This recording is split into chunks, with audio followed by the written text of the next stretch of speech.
This one's coming a little bit off script. Just had a thought about Cthulhu, Chelsea Manning, and CRISPR. Couldn't think of the name of that. Couldn't think of that genetic gene splicing program that's going on. Cthulhu. Let's talk about him for a second. If you don't know, he's one of the elder gods.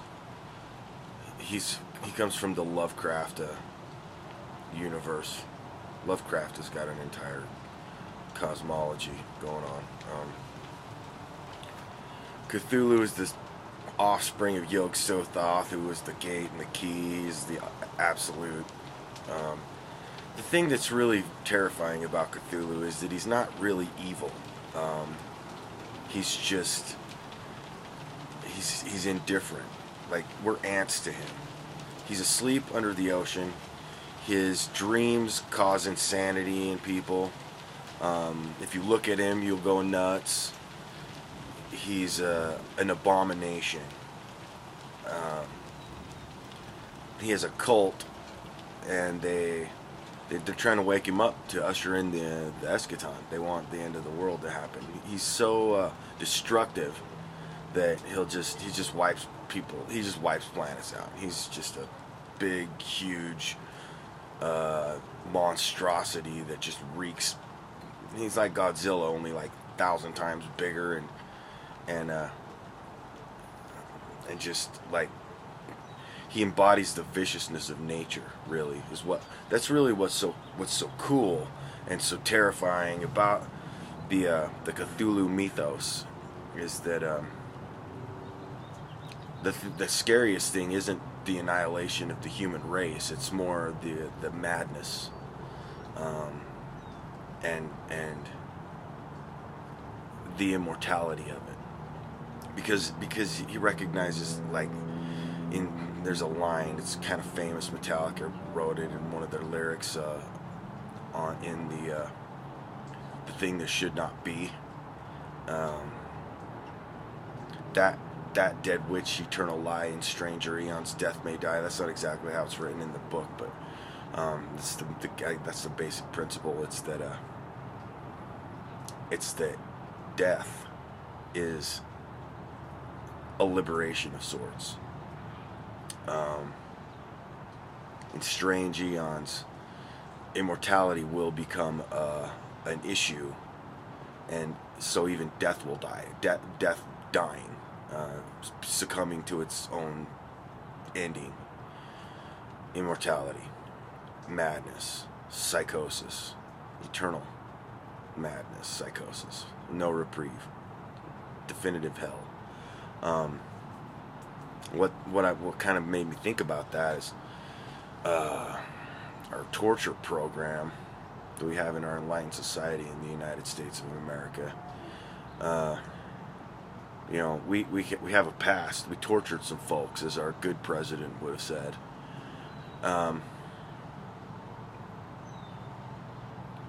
the CRISPR genome project. Suppose we somehow managed to extend human life indefinitely. What kind of evil could we wreak with that kind of technology? That I can't say his name. He's the main hijacker from 9/11. Cassidi or Hassini or some shit like that. I can't. I'd have to read it. Kaladi, Husseini, something like that.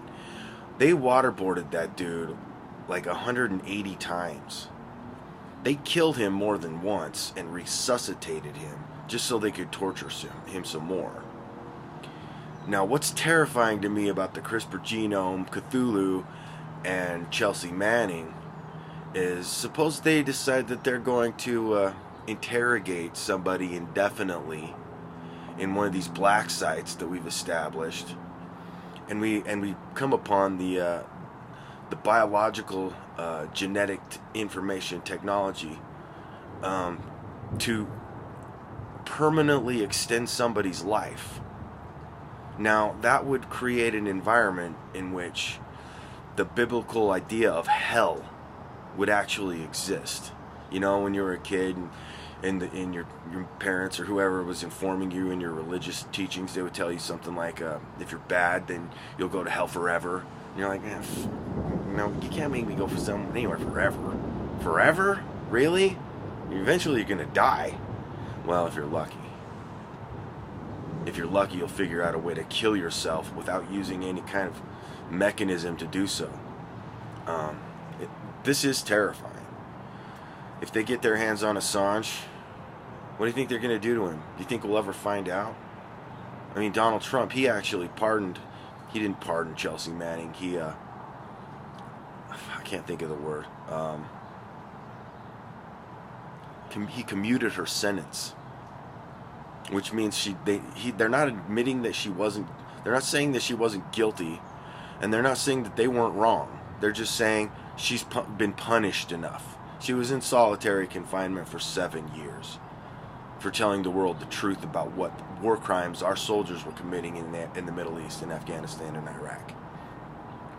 She told the truth. She did nothing more than Daniel Ellsberg did, who was a hero who ended the Vietnam War. They didn't put him in prison. The Patriot Act is about as unpatriotic and unconstitutional and un-American as you can even conceive of, any kind of act being. Yeah, our government, man, it's very, very corrupt, and not very moral either. Cruel and unusual punishment for being a hero. We punish our heroes. Yeah, that's all I have to say about that. I'll upload something else. This is just sort of a thought I had. A quick, uncooked, half-baked idea that I had that I thought I'd share with you guys.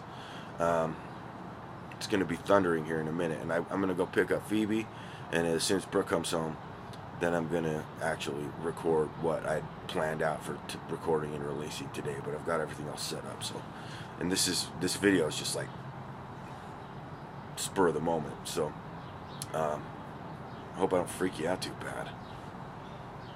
I don't freak myself out too bad.